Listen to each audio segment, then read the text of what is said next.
But you guys can still eat. I put on my rings for your show. Aw, I Bling, drink. bling. We got some bling going on. How are you? You know what? Like the second I knew we were going to be doing our show, or you guys were going to come on again, all day long, the song in my head was "Reunited" and it feels so good. Like we should. I remember Yes, that. absolutely. It's been a while, for sure.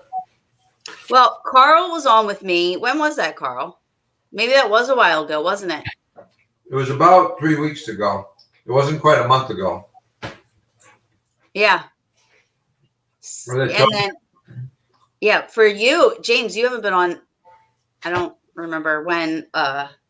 What's the last the show before the last? Oh, yeah, because I couldn't do last time. That's right. Yeah. Well, okay. So for people that don't realize, like Duo Daemonologie, they come on. I early back last year, we decided we made a pact that we were going to try to do a once a monther. Obviously, things get in the way, and you know what? But so far, we've been really good with it, and we've managed to be like celebrate holidays together. We have. And birthdays. And your birthday, yep.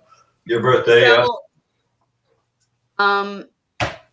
So with our brand new audience, should I say, because now we're streaming on YouTube and BB3 TV, and then on Brew's page.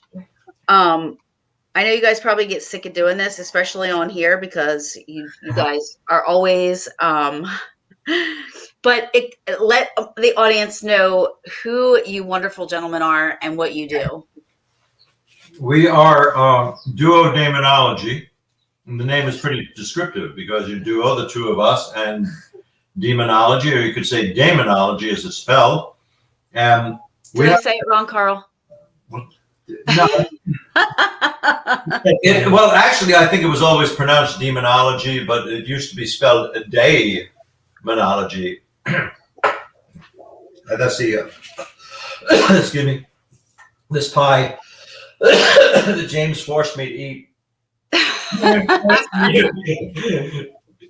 Karen could attest that I was not force feeding. that was a slice about this big. Oh, that's filling, yes. But that was just. I had the same size though. Yeah, that was lots of pie. We had half the pie, you and I. What kind of pie is it? It was apple crisp, Dutch apple, actually. It was really good. So it has a kind of a crunchy crust to it. Just delicious. Yeah. I wasn't, just because we were going live doesn't mean I was going to stop eating that pie. Yeah, he brought it. Yeah. I made tacos. So yeah, we are, because it's Taco Tuesday. It is, yeah. This is Taco. We've been saying Taco Tuesday. Okay, we are a very serious duo with a crusade. Yes. Who talk with our mouths full of pie and we got our candies with us too. Yes. Ubiquity. We have to have we are not sponsored by that company, but we wish we were. That's why I didn't put the label up front. Yeah. Okay, well, we are our research unit, Duo Daemonologie. It is spelled in exceeding with the King James parlance, meaning like at the time of King James, say 1608. That was the courtier's language and spelling. So it's spelled Daemonologie.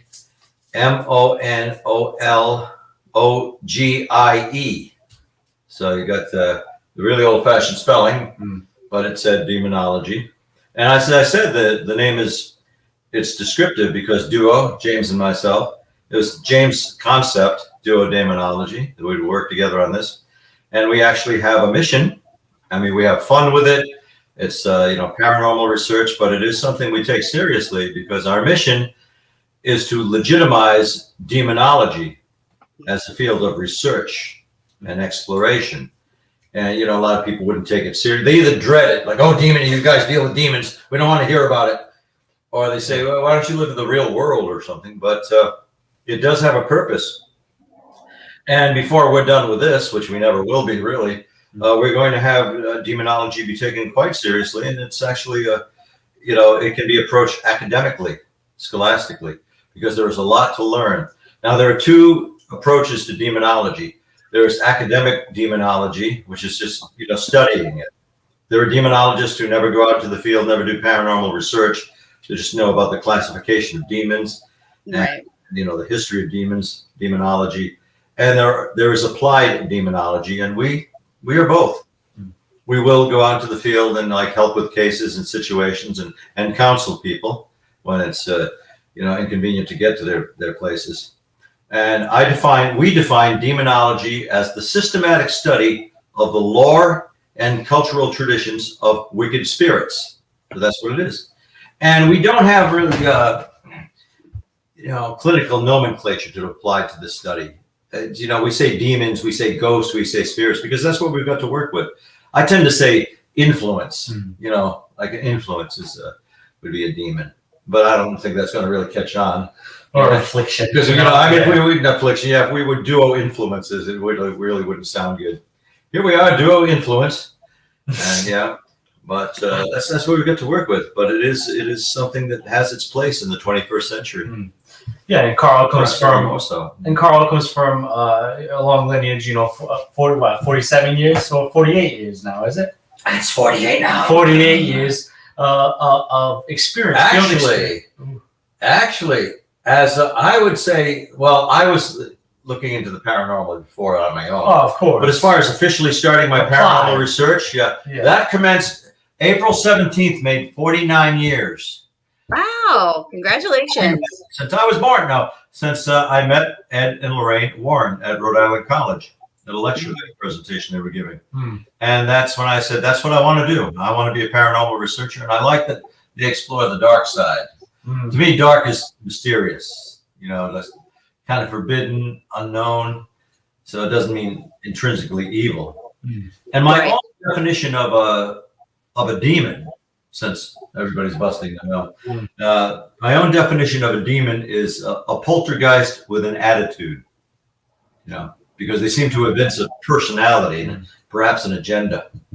What would you say? How would you define a demon if somebody asked you? I mean, it's not, let's say in less than 1,000 words. 1,000 words. I think that a demon could be a metaphoric or could be this parasitical entity that can be of some physical force. Because tie it up, you're 78 words. Oof, you're getting there. Only got 1,000. It's hard, but I the poltergeist with the attitude is a good state. I understand because it usually gets a giggle when I say yes, for sure. No, it's true though. They replicate. Poltergeist case and a demonic case and demonic haunting, like from infestation to possession, is very similar to a level 1 through 5 poltergeist haunting. If it gets to the 5th level, it gets very chaotic and very rapid and progressive, and there's a lot going on with the influence there. So, and it's very similar to what possession, because the person allows to invite more of their psychokinetic force or this construct. They communicate with it. They create some creativity to it. But so does it with the demon. You have to give it. That.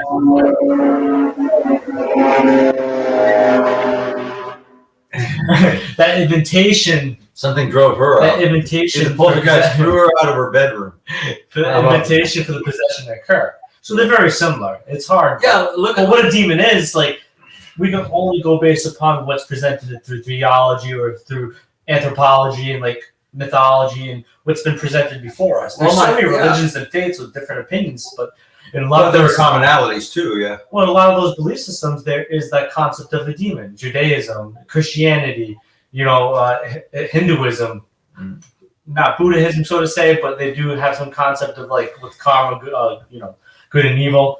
So, like, there are a lot of influences, a lot of belief systems that have concept of demons in the name, too. And they all have the poltergeist phenomena. Yeah. And look at the similarities, my friend. Look at between the demon haunting and the demonic haunt. Both of them involve a human agent. For sure. Usually one that's troubled or has some kind of unresolved conflict. And they seem to, if not bring in, then generate the disturbance, the paranormal phenomena. Yeah, and they both move things and throw things around and make objects disappear and reappear. So apportation. So there are similarities, and I think there's a basic principle that ties them in together. You know, I don't think there's a lot of difference between, except in their extremities, you know, the severity of the haunt. There's not that much difference between, at least observable difference between poltergeist haunting and a demonic haunt. Well, in some capacity, they are in some form considered both non-corporeal. Yeah, they don't have to. You really can't. It's hard to touch them or see them. Or so it's really it's hard, you know. So they're rather insubstantial, but they seem to bother people a lot. Sure. Well, I mean, and also though, but it does depend on like what your idea of a poltergeist is, right? And I have some ideas on what a poltergeist is. How would you define, Taryn? What would you say? What comes to mind when we say poltergeist? I want to see if your concept is the same as many other people's. It probably is, maybe, but for me, it is the thought forms from, you know, an adolescent or somebody in the house that's, you know, the energy and, you know, this and that, noisy spirit. It's not the movie, for sure. Movie poltergeist. You know? Well, that was an entertainment. Of course, they did rely on some adolescents. Yeah, some genuine poltergeist phenomena they were illustrating. Just blowing all up and concentrated. It usually doesn't happen that fast. Yeah. You know, that's unless they're very imaginative. Yeah. They're very imaginative. It can create that psychic tantrum. I have seen a poltergeist in action. And yes, there were not just one, but several adolescents involved in that family. All of them a little, you know, struggling to find their own identities and, you know, formative years. But the longer I'm into this field, the more I observe and study it, the closer these phenomena get to me. Yeah. The demonic, you know, what we would classify as demonic, and the poltergeist, they seem closer. There doesn't seem to be a heck of a lot of difference between them. Now, we delve into like faith. Like I have a faith, but I'm not what you would call a religious demonologist, more of a secular, mundane demonologist. So I see that both phenomena involve the human agent, and they both have things moving around. This, you know, sudden storms of disturbances, and I don't know if there's really that much of a difference, unless you accept that demons come from they come from hell, or that's where they live or exist. And when you say demon, you think of, well, I did.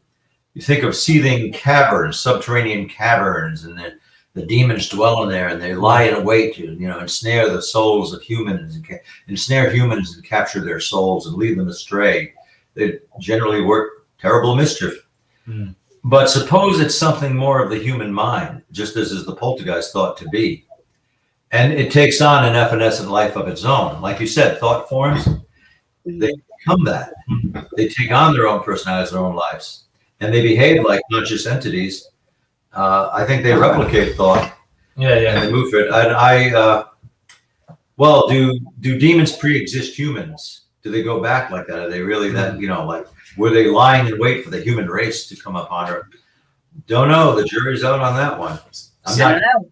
Maybe the serpent was a demon. Yeah. Speaking of thought forms, James has a thought. Yeah, I do actually. It's very fascinating as he talks about how they do come closer. You know, I think working with Carl, and of course dissecting the human mind and just how many elements of the imagination can come into play when we're dealing with paranormal. Especially if we're expecting something, sometimes we create that reality because sometimes we can allow ourselves to believe something happened when it actually didn't. And we do every day sometimes.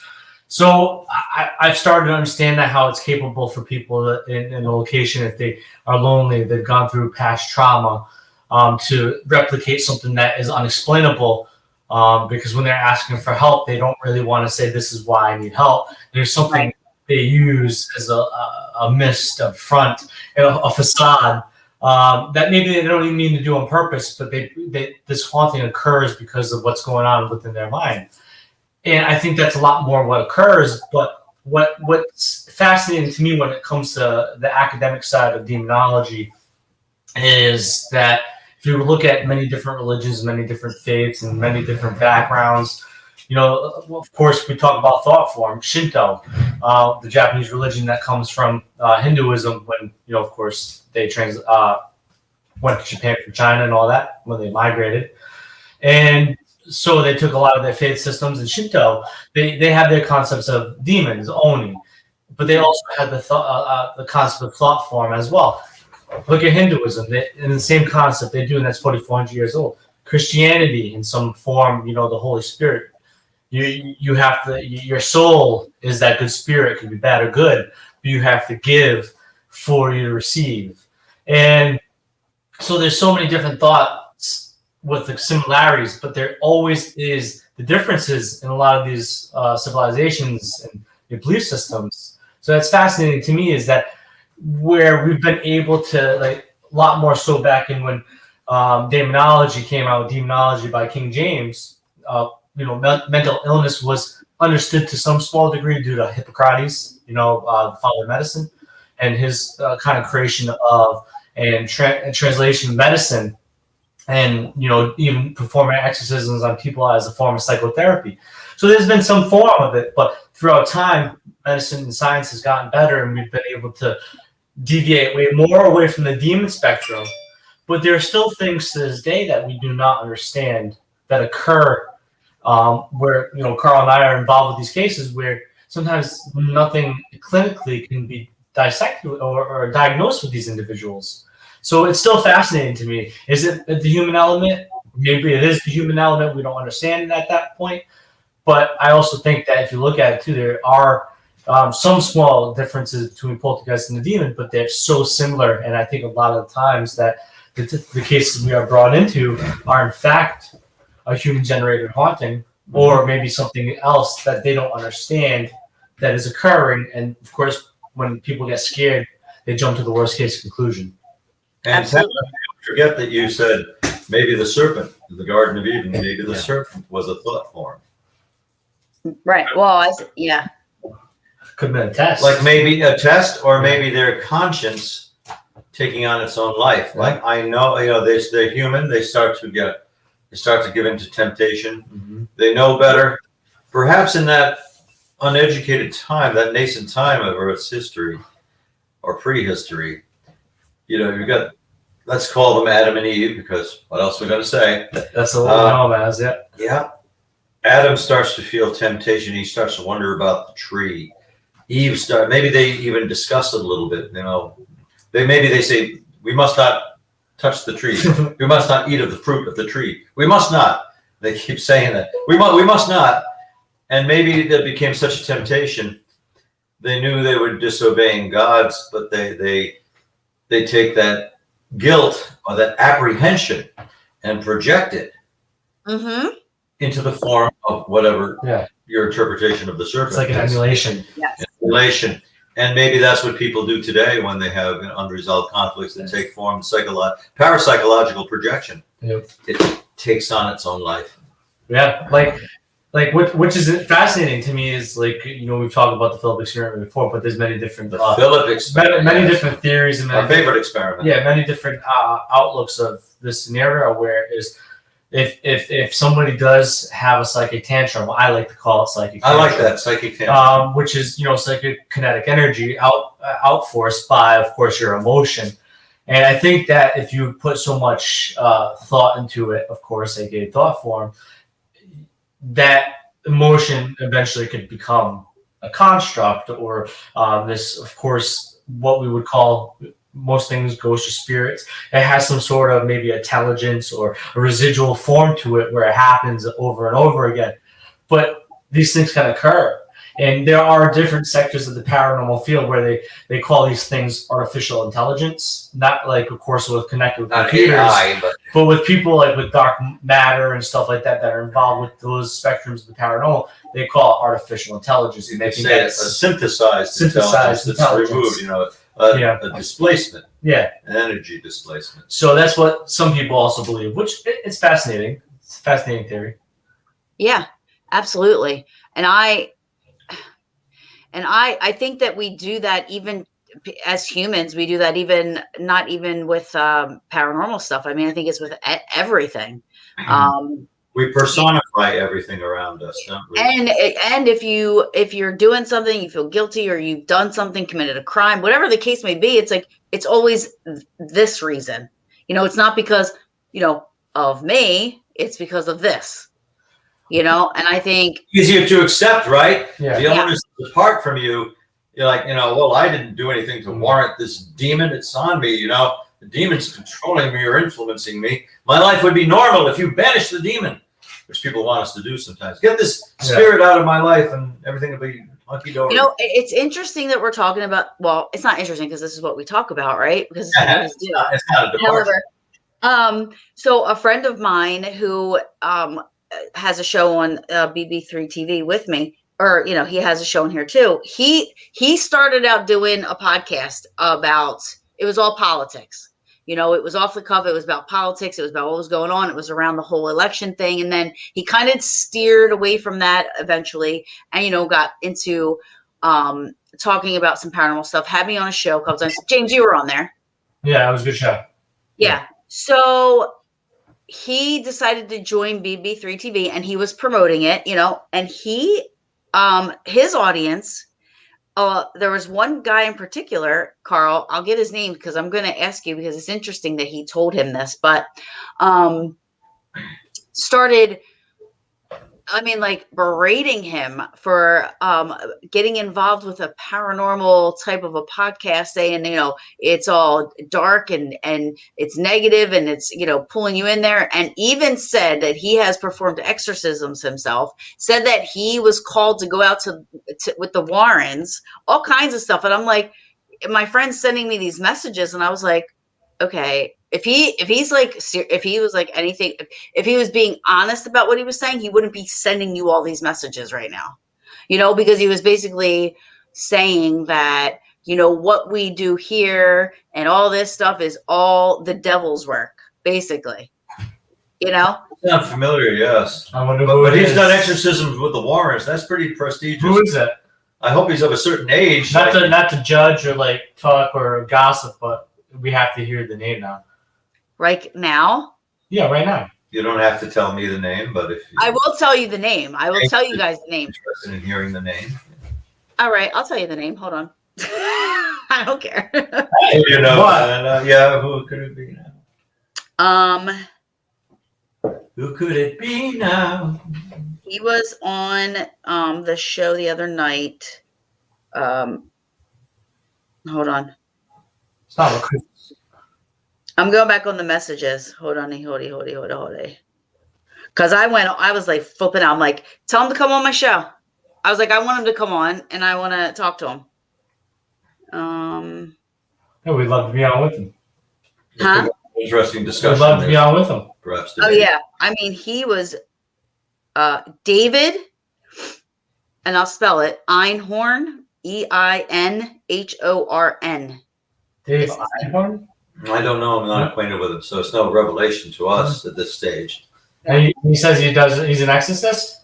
Yeah, he said, I'm reading the messages, and he's just like,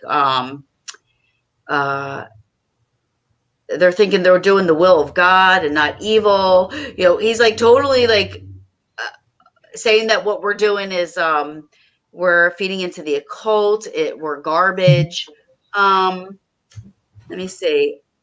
I'm going to try to find where he brings up the Warrens. I like to because I was like, interesting. I said, I'm having them on. I said, Carl's going to be on. I wonder if Mr. I've done so many exorcisms, Mr.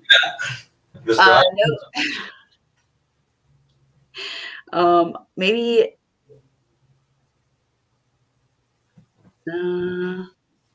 The professionals, he calls us, have to cheat and pretend in order to make money. I'm like, nobody makes I said other than people that are paid to come to events and stuff like that, but nobody makes money in this field, Well, I know a few individuals who do. Yeah. I'm not one of them. Oh, yeah, the ones that are, the ones to stay away from, but. Yeah, I would agree with that, yeah. You cheated, you lied. I wish I could find it, the message. Maybe he said it to me on Facebook. Hold on, let me see.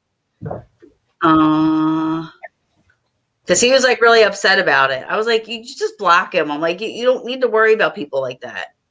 Yeah. I think there is dangers in investigating, of course, but you obviously people take that risk themselves and And I guess you got to let people make their own mistake. You know, if it's not right for them, they deal with something bad because of their own ego or narcissism or something like that, then they reap what they sow.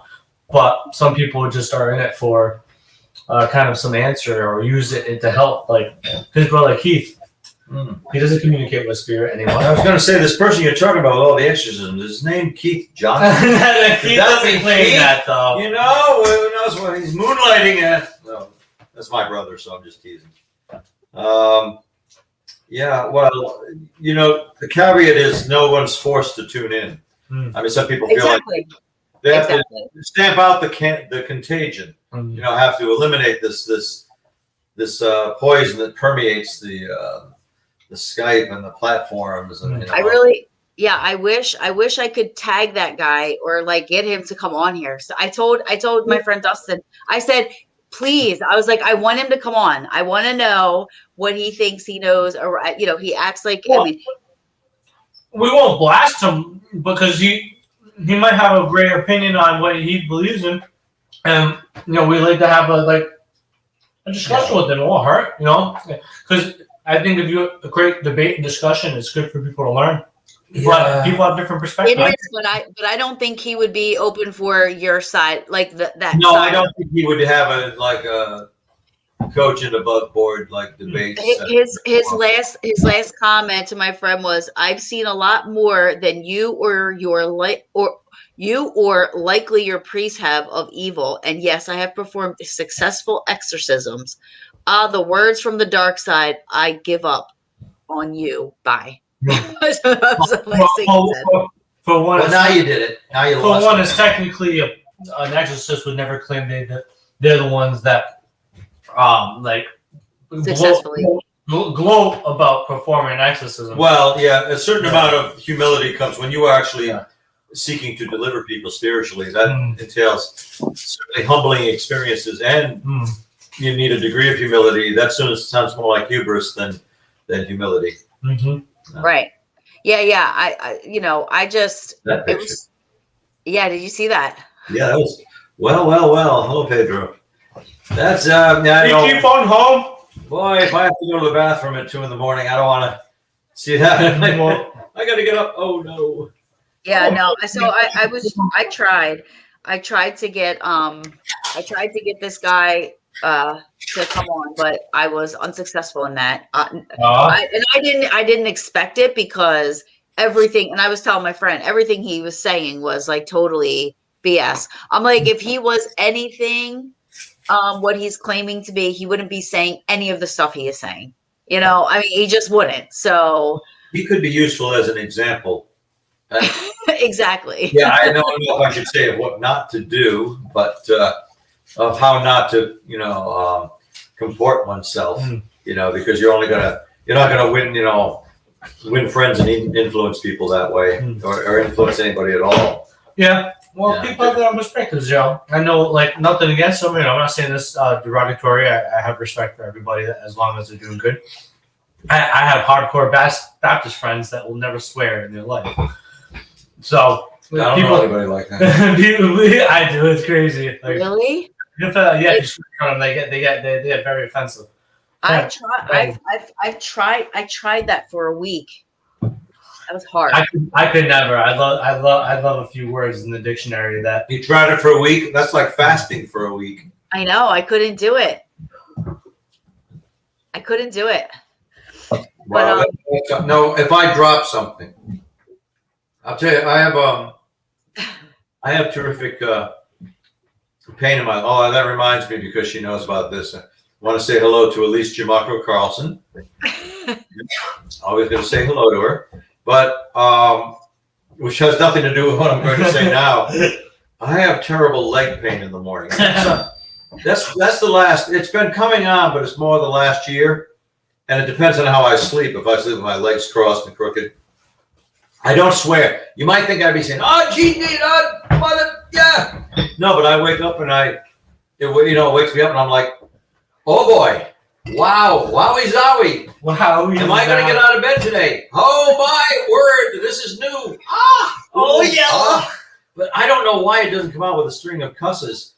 it just comes out that way. I think it hurts too much to swear. I'm like, oh boy. But Really? Oh no. if I drop something, it's always GD it. Yeah. Every time. You say GD it. Every time. I go right for the mother load. You mother load. Yeah. I mother loaded. Yeah. Yeah. I always say balls. I'm always like, damn. I'm always like, oh, balls. Every time something happens, it's balls. I don't know Did we why. just have Miss Elise come on and say hello? If she wants. No, she did. She did just now. So I saw that long name come up. You know. What's it called? I've come to using biscuits, fudge, heck. Yeah. So you guys are like trying not to curse? Well, on your show, we're trying not to. I'm a 4-year-old, but Oh, true. No, but I mean, like, on, not like watching, so what the fuck? You know, I used to do. I love it. Oh Jesus! Oh, Why would you say that? Don't. You are being a poor example now. I am getting for example. Oh, well, it's in the dictionary, Carl. So because our topic True. tonight is why we shouldn't cuss and swear, and you just blew that topic out of the water. You know? I'm not sure what she's talking about. Oh, they look. Ha! He has a little one. I don't know what she's talking about, but I don't know if that was. Elise thinks very fast, so I'm not sure just how she meant it. He has a little one. Yeah. Yeah, I know she meant it. That's a reason to swear. She picked up on you saying my little one at home. He has a little one. This is a very candid show. Yeah. We were getting everything about I would be ourselves. swearing if I had a little one. Yeah. so What? what, Okay. Yeah. I can think it's about Austin Powers when he's getting it. If you know what I'm talking about, he's grabbing his stuff at the Stop it. Huh. You know, when I did in my belly. I did Ghost Hunters the first 2 years of that show, and we were. Yes, you did. They encouraged us to swear. They wanted us to swear so they could bleep it, because that would make it real seeming. Because people swear in real life, real conversation, so that would make it seem more real. So they wanted us to say, "Oh, you beep beep beep beep beep," like that. Yourself though. yeah, the shows are just. I mean, it's so funny and interesting. You know, like when I was with a certain group, I'm not going to mention. And he had sci-fi come out to his store that I'm not going to mention, and they were going to do a show about the store, and he picked like 7 people in the group. I was one of them, and at the time I had a boyfriend, and they were like, well, "Why don't you have your boyfriend, come in and we'll add him to the show?" And I'm like, "Okay," I didn't know where it was going, but basically they wanted me to be like the whore of the show. Like, I have a boyfriend who works at the store with me, but I'm like hooking up with all the other guys at the store. I was like, oh, okay, yeah. Sounds like Jersey Shore Paranormal Edition. Why has nobody ever created that show? Why did I just create a paranormal show idea? Jersey Shore Paranormal version? No, I hope not. They're in a haunted house. Nobody picks up on that. They do GT. They do GT. They do gym tan laundry. They do all that. That would be awesome. Hey, producers, call me. If you heard it here, I said it. You did. Wait, they could do like a bachelor and a bachelorette. I'll be James D, like Paulie D, James D. I'll spit some back. Yeah, do that. Carl can be my Vinny. I have seen several episodes. Carl's my Vinny. And then Paranormal Jersey Shore. Yeah. Let's put us on it. Yeah. Well, coming to Jersey is enough in itself. So I mean, everybody knows I'm not a fan of New Jersey. There's a lot of. Do you have memories? No, for some reason I really do think of Jersey Shore, but not the show. I think of bad beach smell. Like low tide when it's there's something fetid there.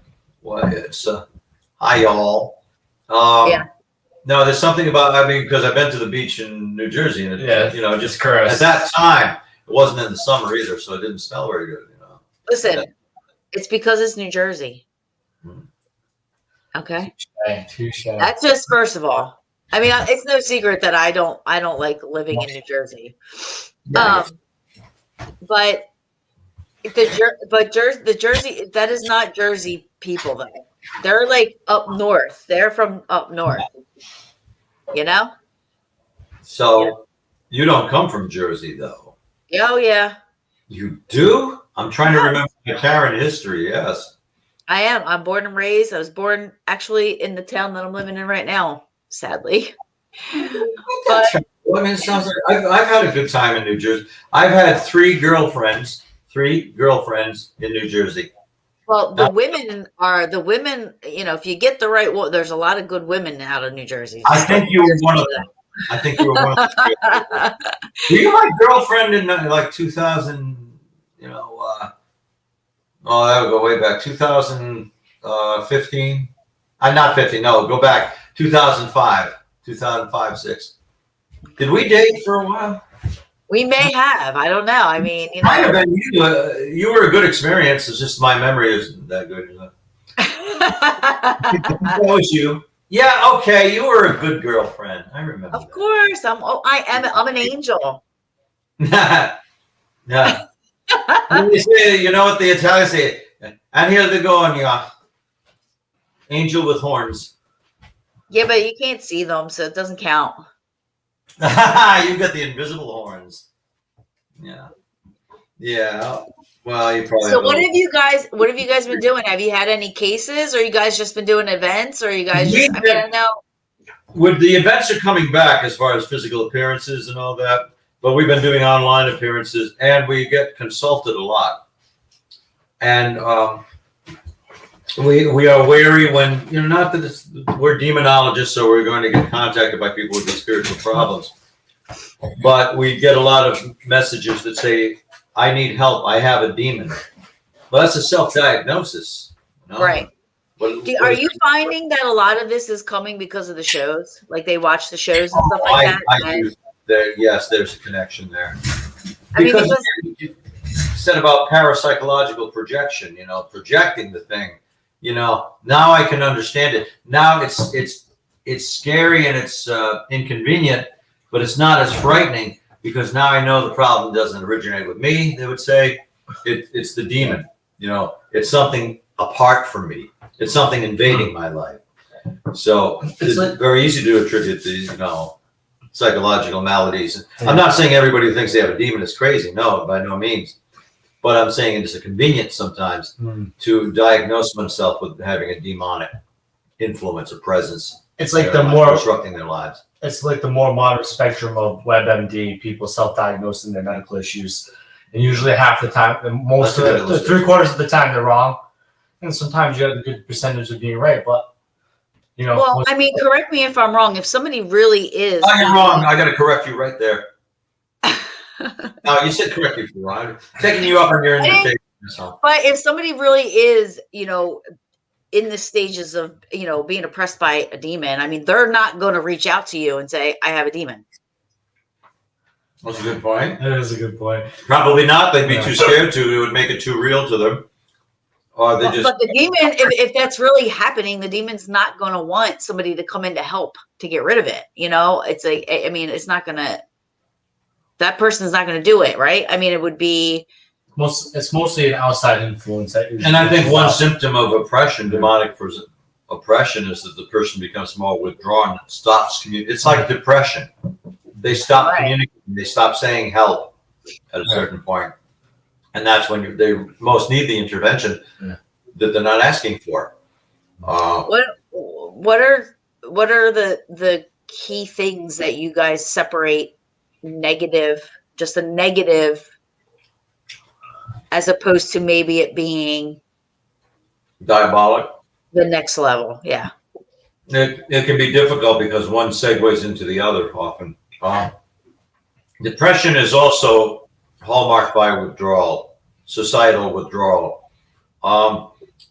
You start to wonder about, is it a demonic influence when they start vocalizing or expressing, with the written word or with artistic renderings, they start expressing that dark side and personifying it. They might start to draw disturbing images or say things that don't seem like them, almost seem like a split personality, and talking about anti-Christ, anti-life. It's more like how they express it. They have sudden episodes where they're suddenly malevolent, almost as if they're throwing out curses. And like, beware, or, you can't touch me now. There's strange, disjointed things they would be saying. That's a hallmark of a more sinister influence. Is there a general age? Where they're more prone to it? Yes. You not always, not exclusively, but usually late teens to early 20s. When they're really establishing their identity and they may come into conflict with what their aspirations are, what they want from their life. Something goes a little wrong with their life's course. And of course, I'm generalizing, but I'd say from the age of like 15 to 25 is when you really see more of a concentration of people that are prone to demonic oppression. And it can be like up to age 30. Sometimes though, somebody's older, like perhaps in their 40s, and they suddenly their personality seems to change. They get more withdrawn. Shit! I thought I was out of the. You thought you were out of that range by now? No. Well, I think like Carl was saying, the easier that your like fresher wounds are there, like it's able to kind of wither and twist and allow itself to kind of go through you and allow you to invite it in and allow you to, yes, you could be young and be more gullible and say, hey, come here, but something like a parasitical force, like something that we would call demonic, it's a game to them in many forms. We see it as a game because they play these very manipulative sets and experiences that these individuals will go through the infestation stage and the depression, and in some cases obsession, like Carl said, if they get very obsessive, diabolism. And diabolism. It's a tough thing to say. Diabolism. I had a lot of Fanta. I had a bad day today. So that's not alcohol. I don't drink, people. It's really Fanta. That really is Fanta. But what's it called? We don't drink and we don't swear. Yes. Well, I just said that word. Oh, God. But they get very obsessive with it, and so it's very interesting to see the process and see the games that occur and how these stages happen. I think another factor is that by the time somebody's in their 30s, they're more I'm not saying, have more I'm not saying foundation. everything's right as rain, because certain people certainly do have, The different lives. trauma and, division when they're in their 30s. But by that time, somebody's pretty much established who they are and how they view themselves, their self-image. So you're not going to find as much disruption and division by that time, not as much vulnerability. But that's why it's even more significant if somebody starts to change, that personality undergoes a change when I say older, like more mature. Yeah. But when somebody's in their teens and early 20s to mid 20s, they're still, haven't got totally the focus of who they are, because people change during their lives. Your mode changes. For sure. For instance, I used to possess that elusive commodity called energy. And enthusiasm. I used to have all of that, Drink more Fanta, Carl. Oh wait, you already have. And then the chocolates. I used to wonder, am I going to slow down when I get older? Like I see the older folks that are in their 30s. Am I really? Because I was always running around, and by gum, I did. I'm 30 and I By feel gum, it. I did. Yeah. Well, I mean, so in my understanding of it, and I'm sure you guys, and like I've learned all this stuff like way back, so, Right. But there was a case that came across to a group that I was in, and it was like, the wife reached out because the husband, was this, it was a 9-to-5 job, every day, whatever, barely drank, never did anything. All of a sudden was like drinking fifths of vodka and, lines of Coke and, and then she's in the shower and she's like picturing herself slitting her wrists and all kinds of stuff. And, they took certain avenues, she did anyway. He was like, wanted no parts of it, very, very aggressive towards her and everything like that. Tried to take certain avenues because she's thinking like something's going on, obviously with him, and she's thinking, okay, I'm picturing myself doing this because now I'm depressed, like she wasn't, and now I was never a part of any of those cases, so this is, being told to me, and so I was not there, and I didn't, but so when I asked the question, about, can a demon, harm you, I was told, no, it physically can't, but it can make you do things, or make you, the example was, and I know we've talked about Emily Rose before, how she just stopped eating because she couldn't stand the sound of the fork or the, and so she basically starved to death, was that I guess you guys had, correct me if I'm wrong, but you didn't think that was demon, like, and I say demon just because that's for lack of better description, but hypersensory and hyper, what's the term I'm looking for? Hyperreceptivity to sounds around her and all that. I think it was basically psychologically rooted. It was her environment that did her in, because she didn't receive the proper help. She needed somebody to convince her, a very difficult thing to do, that this is not an invasive spirit. But what about the what? But it may have become an invasive spirit. Okay. But she did not start out, as this totally put together, know where I'm going in life, integrated personality. And then suddenly this wicked spirit comes in and disrupts her life. It's never that simple. And not in our Western culture, it's not. Right. But, I mean, so like, it was totally demonic with her, no. Yeah. Even though she should be the hallmark of demonic possession with a horrendous experience. Yeah, Annalise McCall, which is, of course, predicated. Its real name is. I definitely think that there is some form of what we would call a demon involved in it. I think that maybe malnutrition. Maybe this is where we differ a little bit, but the malnutrition was caused because, of course, in the form that the demon doesn't necessarily want an individual to die, because then they lose their host. Like, the whole form of a demon is, you got to remember, they never had a physical body. If you understand a lot of what is predicated in Christian demonology, is, especially if you're Christian, is that the fact is the demon definitely dislikes the human because of a lot of what has been given to us. Resentment right? of the human race. The human race. So of course they want to live through us. They want to show God that His creation can, of course, be dismantled and then be controlled, and of course do evil and create more roots of evil. And that's what their form is. But the problem is people don't understand it, is when something invasive comes in. Look at COVID-19 as a recent example. Something parasitical, very invasive.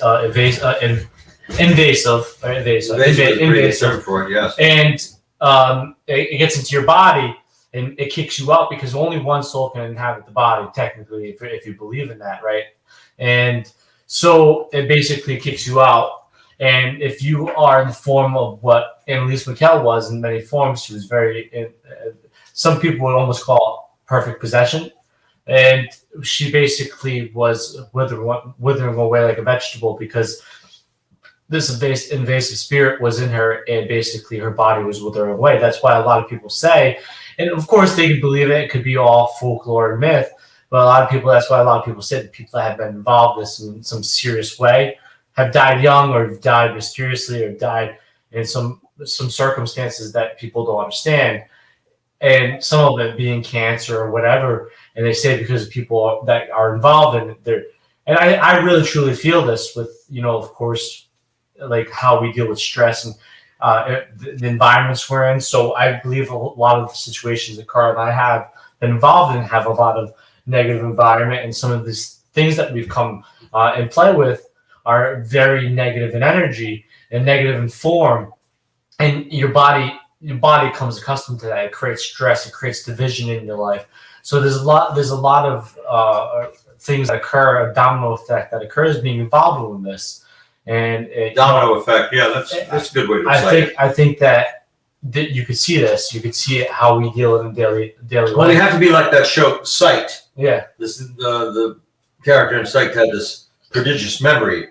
He was trained to look around and notice details of his surrounding, but as a gimmick, he pretended he was a psychic so that he could get to work with the police. But you'd see they were showing what he memorized, certain things, and he would memorize that, and he would incorporate this data and make a pretense of being psychic because he knew so much, because he just walked through the room and he remembered details. Now that's what we have to try. I'm not very good at it. Yeah. That's what we have to try to do as investigators and as demonologists. Yeah. Look at all the surrounding. Is the air vent? Can you hear the air vent going? Is it vibrating? Which can make a disturbance in the vitreous fluid in one's eye. You get floaters that can stir them around, and maybe you're seeing shadow people. Or is there like black mold there, which can do with the prolonged exposure, can wreak all kinds of havoc. Yeah. Are the floorboards uneven? They give you that wobbly, disoriented feeling.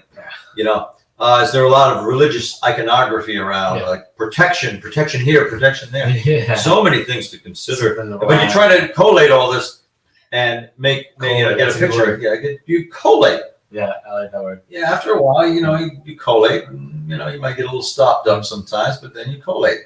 Yeah. But I want to say hello. I was waiting for a break in the conversation, and of course, we never have that. I wanted to say hello. She about 10 minutes ago, she said hello to us. Ajang, my friend, Ajang Sart. Yes, she's awesome. I love her. You remember her? She comes on. Sardi is her name, and I wanted her to know. That's a cool picture. I wanted her to know that I was saying hello to her. That we were saying hello to her, because she always says hello to James. There was a question back here, and I think Greg knows the answer to this as well as but I'm going to put it up there for people that might not. Well, if I had to answer in one word, let's see. What do you all think of the movie about Emily Rose? Factual? Yes. With meandering, they have to create a dramatic, scenario. They have to have a start, a conflict, and a resolution if it's a story. And in real life, generally things go on and on. So they stop. But was it factual? Yeah, it was based on documented fact. That's what I was going to ask you about those recordings. I mean, like listening to the recordings, even like I actually couldn't listen to them. What? So they're difficult to take. They're disturbing. So there are a lot of fakes out there, but the real ones they have been dissected by audio specialists, and there have been. So this is where a lot of people don't understand is. Sorry, I'm a little tired, so I'm probably going to butcher some things, but Carl is the dictionary. Tibetan monks have a high decibel range, right? When they sing, they are known to actually get to the highest decibel count that a human can get to when they sing. And in recordings such as Annalise McCall, which I do believe the movie Emily Rose does come from a lot of factual standpoint. Oh, I know what you're saying. I know what you're saying. Within the structure of the recordings of Annalise McCall, and some of them, they had to the levels greater than a Tibetan monk. Which is he's talking about fluctuations in the vocal capacity, the octaves. Sorry, the highest octaves. The highest octaves possible. The Tibetan monks have been recorded at, and these audio specialists have looked at these recordings in many different cases, not just Annalise McCall, and where they are predicated to be actually truly demonic, is that they have had higher octave counts than a Tibetan monk, which is physically impossible.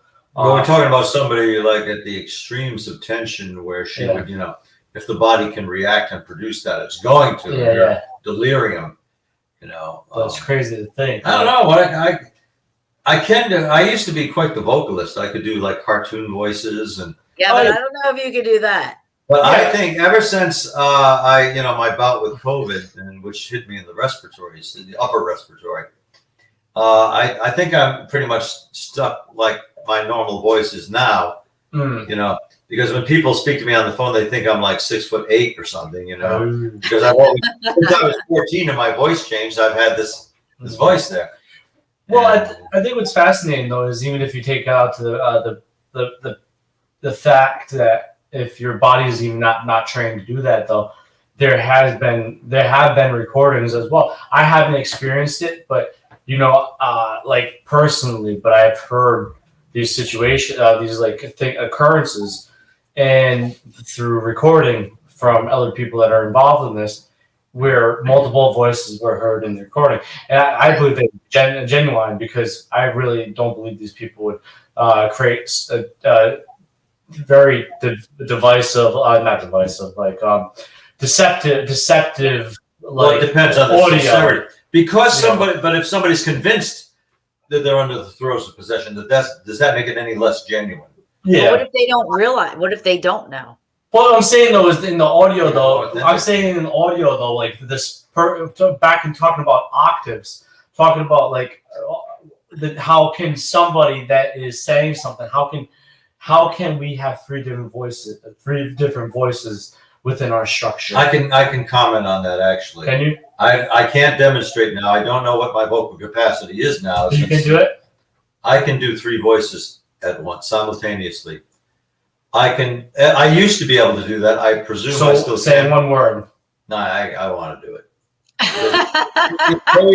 It's very disturbing sounding, but it would make for a very convincing demonic possession. Because it sounds eerie.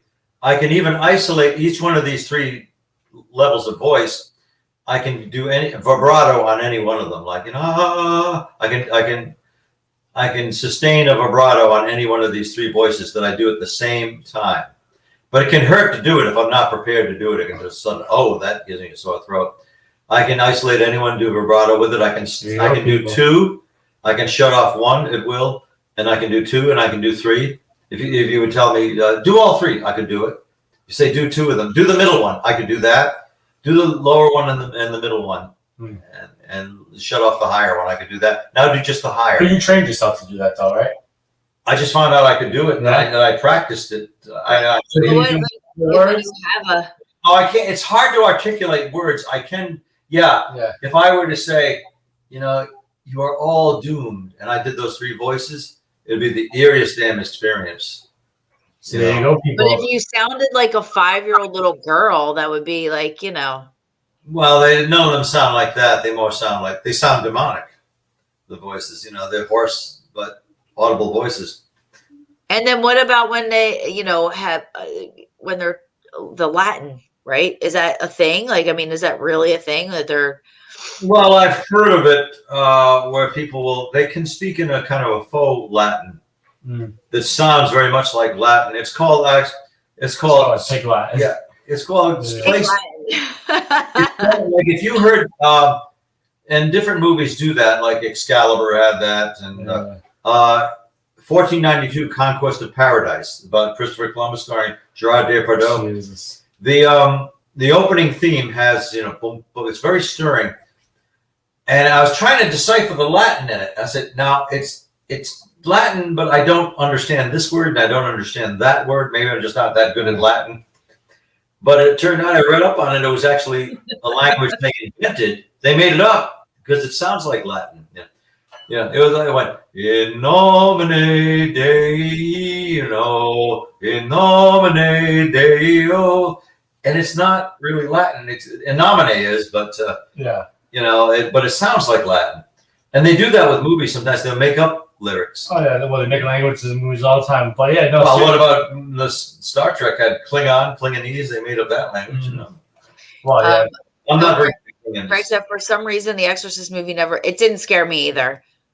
But I thought Emily Rose was more real and therefore more frightening. Well, maybe you heard that Emily Rose was based on that true case. The Exorcist was too, but more loosely. I found The Exorcist frightening because it has that formula of like you don't. Well, any good scary movie has that. You know, oh, I didn't see that coming. Nope. You know, The scariest movie for me is The Entity. I can't. Yeah, you Nope. told me that. You know, I remember. It's been too long since I've seen it. I don't think I ever got to see it all the way through. No, we watched that when she The Entity? Yeah. I don't remember seeing it. Oh my gosh. I can't watch that. I do. No, that was scary. It's heck. And that was supposed to be based on a true story. Now I know there was like stuff that was done and and whatever, but I can't even imagine as a woman, you know what I mean? Like that's first of all, that's like your biggest fear, but then not being able to see something attacking you like that, you know what I mean? Like I mean, it's frightening. Aside from Wrong Turn, which is totally, the Wrong Turn people, like they scare me. Those movies scare me too. But like when it comes to stuff like this, Entity, hands down. I mean, to this day, I watch it, even though it was in the 70s, and I watch it. It's still it's still a good movie. My scariest movies have been Let's Scare Jessica to Death and The Flight of 401. I don't know either. I don't know them. Let's Scare Jessica to Death was totally fictitious. It's a Stephen King story. It was based on a Stephen King story. It was before he was writing a lot. And so Let's Scare Jessica to Death and The Flight of 401. That was a true story. So that's why. What was The Flight of 401? That was a story about a plane that went down, and I'm taxing my memory if it went down over the Everglades like other planes have. It was a crash, and there were deaths aboard. I don't think every passenger died, but they dismantled the wreckage of the plane and used parts for it. Now, any plane where parts of that crash plane were incorporated were haunted by the pilot of Flight 401. And it was a made-for-TV movie. Actually, I highly recommended it to Elise Carlson, and she liked it. She found it scary. There's something so dang eerie about that movie. Did you guys see the I forget where I watched it. It was called The Autopsy of Jane Doe. That's a good movie. No, I haven't seen that. That's a good movie. Oh, that's so good. I love that movie. My favorite, hands down, is Insidious. I love James Wan's first rendition into the Paranormal. The first one, right? Yeah, first Insidious is one of the best movies ever, and that's a good actually kind of rendition of astral projection and getting lost within the projected world. So, Ajay, I already heard Emily's recording, and it's so creepy. My experience when I was possessed by a demon, it was like a spirit lying in the middle of a morning atmosphere. I'd ever told to Carl. Yes, but we talked about that on a Duo Daemonologie broadcast, and Arjang had quite the experience, the demonic influence. But she came through it fine, but it was an ordeal for a time. Hi. No, you're getting a nice compliment there. Yeah. And then this. Ernest Borgnine goes to Flight 401. Look at that. I'm definitely have to watch that. Ernest I've never even heard of it. Well, he could be such a what do I want to say? Like an influence, successful. What's the word I'm looking for? I'm asking you for a word. Effective. He could be such an effective dramatic actor, Ernest Borgnine. And he could have an intense look about it. He played the pilot, and just the way they filmed that, it was a true story. The ghost of Flight 401 had been well documented, and there are some scenes that are so scary to me. They still get to me if I see that. Like his ghost started to appear. He died in the hospital after his injuries, and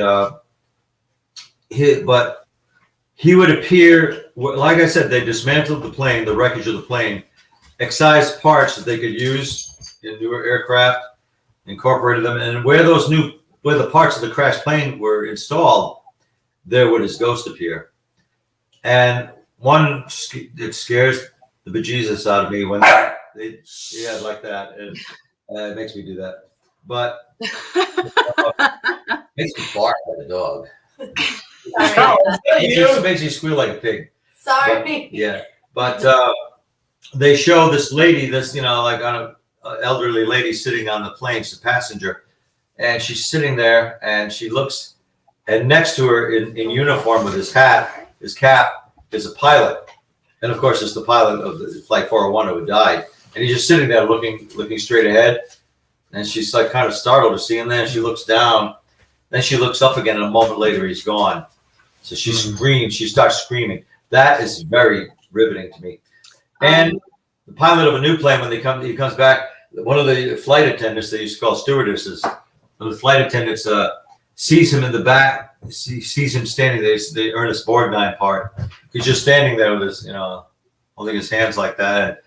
And she sees him in the back of the plane, and she just, and she goes out, and she goes to the cockpit and tells the pilot, he's there now. He says, I got to calm her down. He said, I'll go back there. And he opens the door. This is the scariest moment in the movie to me. He opens the door, and there he sees the ghost in uniform standing there. And this is the way he goes. He goes, oh my God. And the ghost of the pilot says, watch out for fires on this plane, Bill. Oh, wow. And there was a short circuit that almost caused a fire. And that really happened. I'm totally convinced of that. And the movie kind of closes with them having a spirit rescue, 2 mediums trying to cross them over. There's, did anybody read The Shining before seeing the movies? Not before, no. I didn't. No. Your imagination can be more effective. Oh, actually, I'd read some of the book, and I finished it after I saw the movie. It's better the book can be long and tedious, but it's better to read the book, and because what your mind creates about this it's more scary what you see in the screen. Do they have any books I can read up on? And this will be our last question. I'm getting tired. Yes. I don't get tired until I'm driving. Then I start getting sleepy. Books to recommend? No, that you've done. I would say, that I've done. We've done. Or either of you. Yeah, because there are many authors I can recommend. Any books? Well, Carl has a book, so just give yourself a plug. Okay, I'll start off with mine. It's called, did you have a copy of it, by the way? He should. He's your biggest fan. Shadow Realm Demonology Handbook. We might be able to display it. This is the link to the movie. Oh, there we go. Here you go. Look, watch that if you want to watch a good special. At least recommended. I think that's the Ghost of Flight 401. But of course, it's not the definitive work on the topic of demonology, the subject of demonology, but it gives my own personal insights into the field and experiences I've had. Shadow Realms Demonology Handbook. What is it? Shadow? That's co-authored with Lana Jan Brock, who's an accredited theologian. And it's case histories, and it's a series of essays, speculations, a compendium of, it's got an index with not all these books put in them, and it's got a glossary of terms, and real life case histories, what I felt I could have done better in situations, what I think was effective, what worked. So I think it's an easy read. It's precisely 300 pages. I could recommend Darkness into the Light by John Zaffis. My brother's series. Yeah, that's a good one. Shadow Realms, parts 1, 2, and 3. Paranormal Realities. Paranormal Realities. 1, 2, and 3. Oh, no, what I say? I'm still hawking myself. I don't mean to. Paranormal Realities, parts 1, 2, and 3. And virtually anything by Lloyd Arbach. I don't agree with every word that Lloyd has written, but I find every word he's written interesting. And I agree with almost everything he says. So, in my own personal take. So, Lloyd Arbach, anything he rattle off titles he's done, yeah. But he's Mind Open Matters, one of them. Yeah, that's a good book. What do you have, James? So, this is my favorite book. An Exorcist tells the story by Father Gabriel Morth. Gabriel Moth was the chief exorcist for the Catholic Church for a very long time. And to talk about The Exorcist, one of the reasons that book was written is because of that man. And also, of course, there was a recent documentary on Netflix, that director that directed the documentary about him. But he's long past dead, but it's a great book. It's What did he have? Did the director have stuff happen? Is that why would they do a documentary about him? Oh, it was just fascinating with the topic and with him. Father Gabriel Moth was a fascinating man. He very, very smart theologian, and very down to earth person. But he has dealt with so many cases, of course, within his time frame. And of course, he also had psychological training, though. He did too. Yes, he had a degree in psychology. Well, another person I would recommend would be, of course, all the books that he recommended, but also Father Chad Ripperger. He is a PhD in psychology, but also an exorcist. And Father Chad Ripperger is a very amazing man. This is one of my favorite books by him. It's less so on. See, we're in James's office, not my place. I have so many more books, but these are some of the ones I like to show people.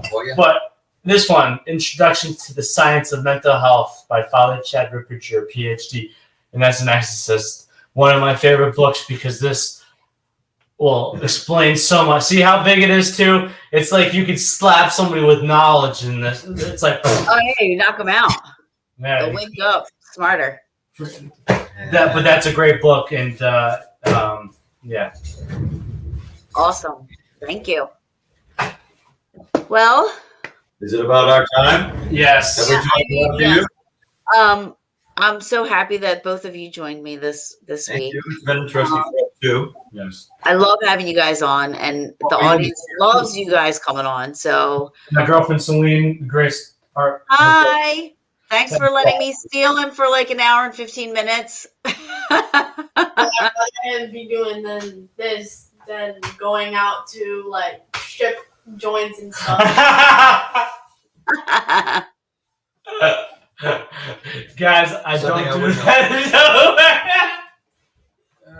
Well, it's a topic I wouldn't even because I don't know anything about it. I never went to those places. So stop it.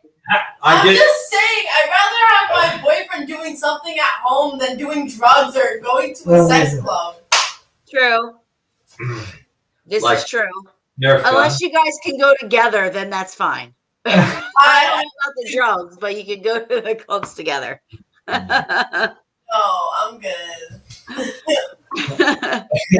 Okay. Right. I gotta get off. I gotta get off before I get in trouble. You probably will. You're not gonna get in trouble. He's giving me the look. Yes. Well, it's very nice to meet you. Nice to meet you as well. Are you guys got any really quick? I know you got to go, but really quick, any events coming up that you're going to be at that people could come and say, hey. During the summer, we get about one a month. We have the it was Dallas Paracon. That's going to be in August. It's Paracon USA, and I'm not sure the exact date. The 17th, I believe. Yeah, August. Yeah. Yeah, and when are we going to? Oh yeah, we have Phenomenology coming up. You're going to Phenom? Yeah, we're going to Phenom. Yay! Get there. And that's going to be this 3rd and 4th of June. It's the first full weekend. Yes, the third. And that same weekend, that Friday, we're doing a lecture for life and death. Paracon. They're doing it simultaneously because we can do it simultaneously. We can do it online. One's digitalized. So we'll be at 2 Paracons at the same time. That's amazing. But yeah, we have a lot of events, a litany of them. But I don't mind bilocating. I've never tried it. Might as well give it a shot. But before I get too old to want to. But we have a lot of stuff coming up. Yeah, definitely, for sure. We're really busy. Excited that you know, a lot of people are being vaccinated. Yeah, so That's coming up. it's becoming less restrictive. Not that we're not going to be cautious. I think the masks and a degree of distancing is going to prevail through 2021. Yeah. But having said that, things are coming back and the events are happening that did not happen. Yes, I'm so excited about it. Do we actually get to meet you then? I'll Tara? be at Phenom for sure. Okay, we're planning Oh on yeah, it. you've never met Tara, right? I've known Not- Tara for years. But Not in person, I have not. I look forward to it. Yeah. No, I'll be at Phenom. Yep. It's just that's a big party for me. I don't do anything but run around and party. Have fun. Have fun and mingle and Networking is partying. yes. so that's a fun time. Yeah. It's Well, a very fun time. Have a good night. All You right. too. Thank you so much. I love you guys so much. We love you too. And See you in a month, if not sooner. well, yeah, I'll text you tomorrow. I'll probably text you tomorrow. We can set up a date for next month. Absolutely. Absolutely. Thank you. Love you Sounds good. guys. All right. Have a good night. Thank you everybody for joining me. I will be on tomorrow, my regular scheduled show. I will have Paranormal Dares on tomorrow. Chris, I hope you're coming. Chris is a part of Paranormal Dares. I will have them on tomorrow. Looking forward to it. So I will be on my regular scheduled time tomorrow as well. Thank you all for joining us. Thank you for participating. Thanks for all the love and support. I love you guys. Oh, yay. Oh, awesome. Chris will be there. Yay. Chris, you are awesome. Thank you for all of your help with everything. And please join us tomorrow. It's going to be awesome. And I will see you guys tomorrow. Thank you so much. I love all you. Mwah.